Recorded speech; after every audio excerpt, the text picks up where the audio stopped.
नमस्ते दोस्तों, स्वागत है आप सबका फिर से नए ब्लॉग में। तो दोस्तों कैसे हो? उम्मीद करते हो सभी अच्छे होंगे और हमेशा यही प्रार्थना करूँगी जो भी मेरा फैमिली है वो हमेशा सेफ रहे और किसी को किसी की नज़र ना लगे, यानी बुरी नज़रों से दूर रहे। तो दोस्तों मैं ठीक ठाक हूँ। मेरी हालत कैसी है आप सभी को पता है, जो भी मेरा रेगुलर वीडियो देखते हैं। दोस्तों कुछ लोग ऐसे हैं, यानी मेरे कुछ लोग तो छोड़िए, मेरी जो फैमिली वाले हैं, मेरे जो पति है वो तो कर दिया है, कर रहा है, और मेरी फैमिली वाले भी कोई कसर नहीं छोड़ रहा है मुझे मेंटली टॉर्चर करने में। समझ नहीं आता मैं क्या कर रही हूँ।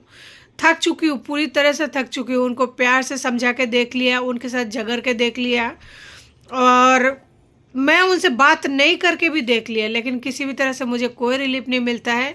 मुझे हर रोज़ कोई ना कोई बहाने से, कोई ना कोई बातों से इतनी बुरी तरह से मेंटली टॉर्चर की जाती है जहाँ मैं खुद नहीं झेल पाती हूँ। एक वक्त ऐसा आता है ना जहाँ ऐसा लगता है कि बस और नहीं कर पाऊँगी। मेरा पति जिस टाइम मुझे छोड़ के चले गए थे ना, उस टाइम वो इंसान 5,60,000 का लोन लेके चले गए थे। और लोन है ना, उठाया तो उन्होंने था, पैसा रख भी उन्होंने लिया है, लेकिन मुझे गवाह बना के गए हैं। गवाह का मतलब जैसे लोन वगैरह लेते हैं ना, तो पति पत्नी दोनों का बैंक अकाउंट, आधार कार्ड वगैरह, फ़ोन नंबर वगैरह चाहिए होता है।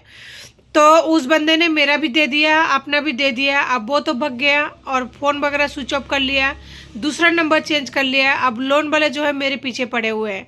उनको 1000 बार बोल दिया कि वो जा चुके हैं, हम साथ नहीं रहते हैं, कई साल हो चुका है। कोर्ट कचहरी में केस वगैरह भी चल रहा है। अभी कल परसों के बात है, तो लोन वाला आए थे घर पे। उसके बाद में उनका जो भी मनमानी था, जो भी बदतमीजी करना था उन्होंने किया। जबकि इस मकान का जो हमने लोन लिया है ना, मेरे आधार कार्ड पे इस मकान का एड्रेस वगैरह नहीं है। मेरे मकान का जो एड्रेस है वो दूसरी जगह की है। लोन वाले से मैंने पूछा इस मकान का एड्रेस आपको कैसे मिला, किसने दिया? तो बोला हमने आपकी जो पति का जो रेड लाइन नंबर होती है ना, उस पर कॉल किया था, उस पर हमने बात किया, तो उन्होंने ये एड्रेस दिया। बोला मैं तो फ़िलहाल घर पे नहीं हूँ, तो आप ऐसा करो घर पर जाओ, घर पे आपको मेरी मिसेज मिलेगी, आप उनसे पैसा ले लेना। अब आप लोगों के सामने की बात है, मैं अकेली हूँ और 2 बच्चा मेरे साथ में, कोई भी बंदा नहीं है, कोई भी बंदी नहीं है मेरे साथ में। अब वो इंसान दूसरे आदमी को, यानी लोन लेने वाले आदमी को, गैर मर्द को मेरे घर पर भेज देता है। तो आप लोग समझ सकते हैं कि और लेडी अगर कोई बाहर वाला अगर कोई आदमी आता है तो क्या स्थिति होती है, एक अकेली औरत के लिए कितना बुरी स्थिति होती है। और वो इंसान लोन लेने वाले इंसान को घर पर भेज दिया। तो वो बंदा जब आए तो आप लोग समझ सकते हैं, कोई इंसान वसूली के लिए आते हैं तो क्या हालत होती है। तो मेरा जो मैटर चल रहा है, बच्चे का जो परेशानी है, जो तो है ही, जो तो चल ही रहा है, जो मेरी तबीयत ठीक नहीं है वो तो चल ही रहा है। किसी को भी किसी से कोई मतलब नहीं होता है। इंसान चाहे कुछ भी हो जाए, उससे किसी को क्या फ़र्क पड़ेगा। तो वो इंसान बोला है मेरी मिसेस घर पर है, आप उनसे ले लो। अब वो आए बंदा, मेरे हाथों से मेरा फ़ोन छीना झपटी करने लग गया। और जो गेट है वो तो मैंने बंद कर रखा है, उसको तो खोला नहीं था। बालकनी में आके जोर जोर से चिल्ला रहा है, और बालकनी में जो लोहे का जो रॉड होती है ना, वो लगती है पतली पतली, उस पर वो बजा रहा था। ठीक है, तो इस तरह से मुझे टॉर्चर किया जा रहा है कि मतलब मैं अगर नहीं भी चाहती हूँ ना कि मैं अपने आप को कुछ करूँ, तो भी मुझे करने पर मजबूर किया जा रहा है, उकसाया जा रहा है। आप सोच रहे होंगे ये सब बातें सोशल मीडिया पर क्यों बता रही है, क्योंकि आप थाने पे जाते हो तो वहाँ पे भी आपका कोई सुनवाई नहीं होती है। आप किसी को भी उठा के देख लो, किसी को भी, चाहे मेल हो फीमेल हो, जो भी लोग सच होते हैं ना, कभी भी उनका सुनवाई नहीं होता है, होते ही नहीं है। अगर कोई इंसान थोड़ा पढ़े लिखे समझदार है तो वो अपने हिसाब से थोड़ा बहुत कर लेते हैं, तो फिर उनको थोड़ा बहुत न्याय मिल जाता है। बाकी हम जैसे लोगों को कुछ न्याय नहीं मिलता है, कहीं नहीं। आज कोर्ट कचहरी, कोर्ट में मैं मेंटेनेंस का केस डाले हुए 2 साल 3 साल से ज़्यादा हो गया, अभी तक कोई सुनवाई नहीं हुई, कोई सुनवाई नहीं हुई। और थाने में मैं चक्कर जा जा के काट काट के थक चुकी हूँ। तो वो इंसान इस तरह से बालकनी में आके बदतमीजी कर रहा था, और फिर पूछ रहे थे तुम्हारे पति ने ऐसे बोला, पैसे है ना वो दे देगी, तो फिर तुम दे क्यों नहीं रही हो, तुम्हारे नाम पे ये सब लिया गया है लोन। और उन्होंने पूरा पर्चा वगैरह दिखाया। मैंने बोले हाँ, लेकिन मेरे आदमी जा चुका है छोड़ के, मेरे पास नहीं है। कहता है वो सबसे हमें कोई मतलब नहीं है, तुम्हारे आदमी से बात हुआ है, उन्होंने बोला है तो फिर दो आप। तो वो इतनी बुरी तरह से बदतमीजी कर रहा था तो फिर मैं कुछ नहीं कर सकती थी। फिर वो इंसान यहाँ से चला गया। जाने के बाद में मैं दोनों बच्चों को लेकर, जबकि मेरी दोनों बच्चों का हालत बहुत ज़्यादा ख़राब है। सोनू का तो तबीयत बहुत ज़्यादा ख़राब है, छोटू का भी तबीयत बहुत ज़्यादा ख़राब है, और मेरी भी तबीयत बहुत ज़्यादा ख़राब चल रही है फ़िलहाल। थाने में गई। थाने में जाने के बाद में वहाँ पे मेरे को कोई मदद नहीं मिली। बस इतनी सी बात कहा गया कि देखो, जो इंसान आया बदतमीजी करके चला गया तो वो तो जा चुका है, तो उसका तो हम कुछ नहीं कर सकते, वसूली वाला है। तो अगर वो वापस आए तो एक नंबर दिया है, बोला ये पीसीएम का नंबर है, क्या चीज़ का नंबर है, तो बोला कि ये जो होता है ना पुलिस वालों का नंबर या जो भी है हमारी एरिया में, तो बोला ये उसका नंबर है, आप जाओ। अगर वो वापस आए तो इस नंबर पर कॉल कर देना और 5 मिनट के अंदर जो है पुलिस आ जाएगा। ये बात उन्होंने बोला। तो थाने में जाने से बताए क्या मदद मिली मुझे? कोई मदद मिली? कोई मदद नहीं मिली। कोई मदद नहीं मिलता है थाना कोर्ट कचहरी में, कहीं भी जाओगे ना कोई मदद नहीं मिलता है। कम से कम यूट्यूब में आके बताने से इंसान की मन की बात तो हल्का हो जाती है ना, बाकी और कोई वजह नहीं है। इंसान जो अपने आप में झेलता है, जो उसको खुद को झेलना पड़ता है। और अकेली होने की वजह से मुझे जितना ज़्यादा टॉर्चर किए जा रहे हैं ना, मेरा पति का भंजा मुझे एक ही बात कहता है, तुम यहाँ से जाओ, तुम जयपुर छोड़ दो, तुम जयपुर छोड़ दो, जयपुर में मत रहो। कम से कम मेरे प्रति मतलब तुम्हारा ठीक है, तुम्हारा जो भी नफरत है या जो भी है, तुम लोगों का गुटबाजी चल रही है, मुझे उससे कोई मतलब नहीं है। मैं किसी से मतलब भी नहीं रखती हूँ। मैं हर वीडियो में यही कहती हूँ, मुझे किसी से कोई मतलब नहीं है। लेकिन अब मुझे 2 बच्चों के साथ जीने दो। मैं दोनों बच्चों को सिर्फ यहाँ रहकर थोड़ा बड़ा करना चाहती हूँ। बच्चा जब थोड़ा सा बड़ा हो जाएगा मैं खुद चल जाऊँगी। मुझे खुद को यहाँ रहना अच्छा नहीं लगता। मेन वजह ये है, गांव में कोई काम वगैरह कुछ भी नहीं है। मेरा बच्चा दवाई की वजह से मर जाएगा। गांव में मेरे गांव में एक अच्छा डॉक्टर तक नहीं है, एक हॉस्पिटल तक नहीं है मेरे गांव में। मैं हकीकत बता रही हूँ, सच बोल रही हूँ। ये बात किशोर को अच्छी तरह से पता है कि मेरे ससुराल है वहाँ पे एक डॉक्टर नहीं है। एक इमरजेंसी जो सेवा होती है ना, इमरजेंसी सेवा में अगर आप बच्चे को ले जाते हो, वहाँ पे भी डॉक्टर 24 घंटे बाद आएंगे। वो भी डॉक्टर अगर आना चाहा तो, नहीं तो कोई मतलब नहीं है। तो फिर बताइए, ऐसी जगह पे बच्चों को ले जाके मैं करूँगी भी क्या? यहाँ रहने से अगर मैं दूसरे का झाड़ू पोछा भी कर लूँगी, अगर गट्टर भी साफ कर लूँगी ना, तो भी कम से कम बच्चों को 2 वक्त का रोटी तो दे पाऊंगी ना। बच्चा बड़ा तो हो जाएगा। कम से कम मेरी इस उम्मीद पर तो पानी इस तरह से ना डालो ना।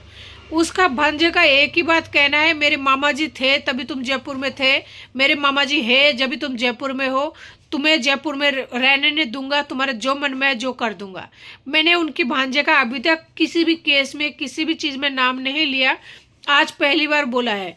लेकिन अगर मुझे दोबारा से इस तरह से परेशान किया गया ना, अगर लोन वाला मेरे घर पे आया परेशान किया, तो उसके भांजे के बारे में मैंने अब तक नहीं बोला था, लेकिन वो बात भी मैं बता दूंगी। मुझे पता है सोशल मीडिया पर बताने से मेरे बच्चे अभी बहुत छोटा है, पता नहीं भविष्य में वो लोग यूट्यूब चैनल देखेंगे कि नहीं, उनको मेरे चैनल का नाम पता होगा कि नहीं होगा, बस एक आईडी के तौर पर बना रहेगा, बाकी और कुछ भी नहीं है।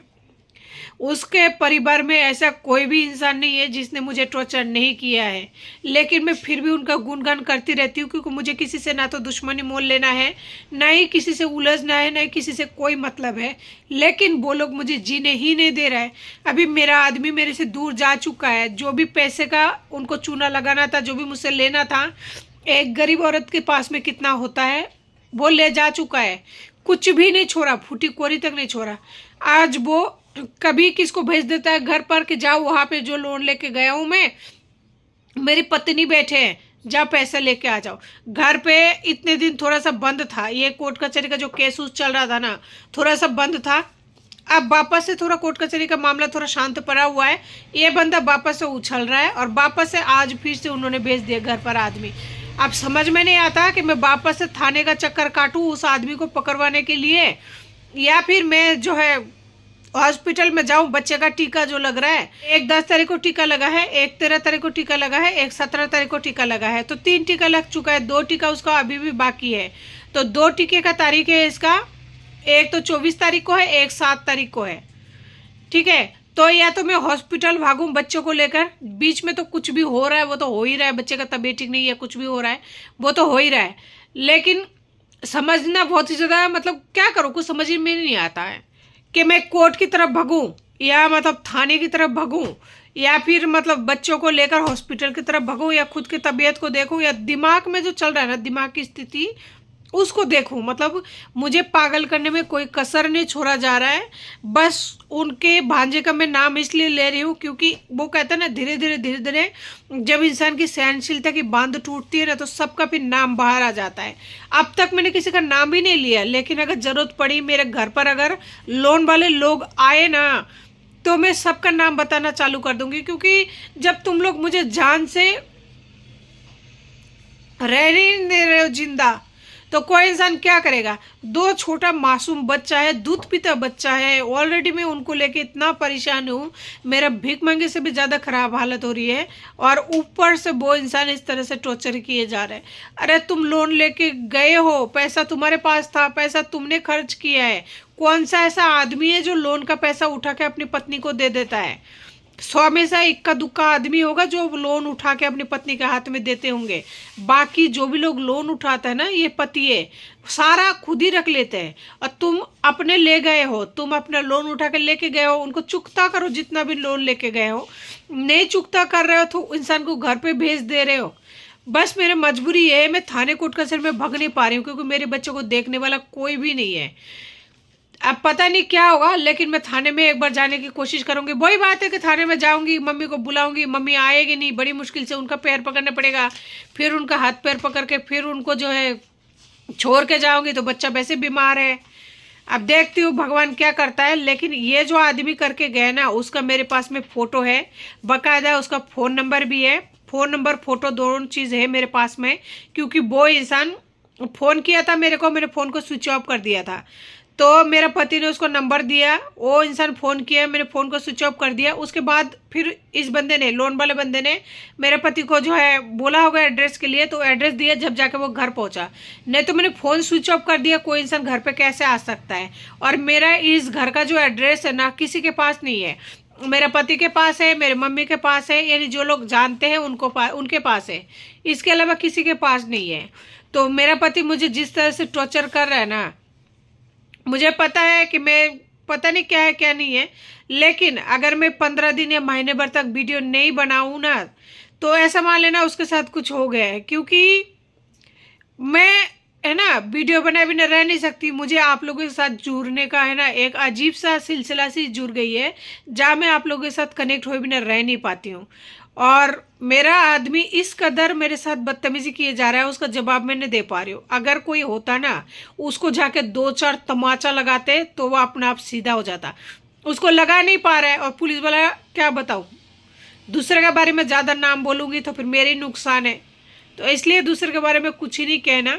बस एक बार जाऊँगी जरूर थाने में, 2-4 दिन में जाके देख के आती हूँ वहाँ पे क्या कहते हैं, क्या सुझाव देते हैं इस बारे में, जो कि घर पे आके इससे बदतमीजी करके गए हैं।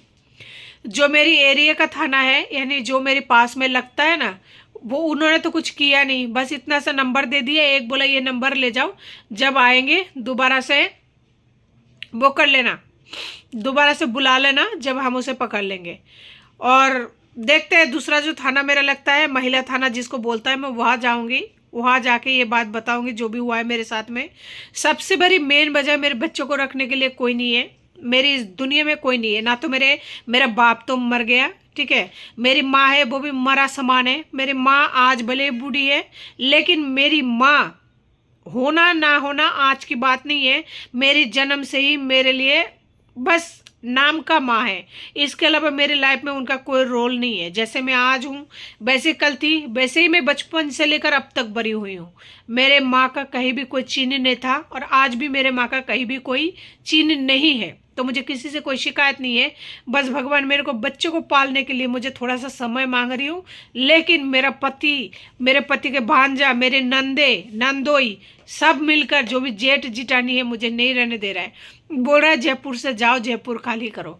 आप बताइए ऐसी दुख की बात मैं किससे जाके कहूँ?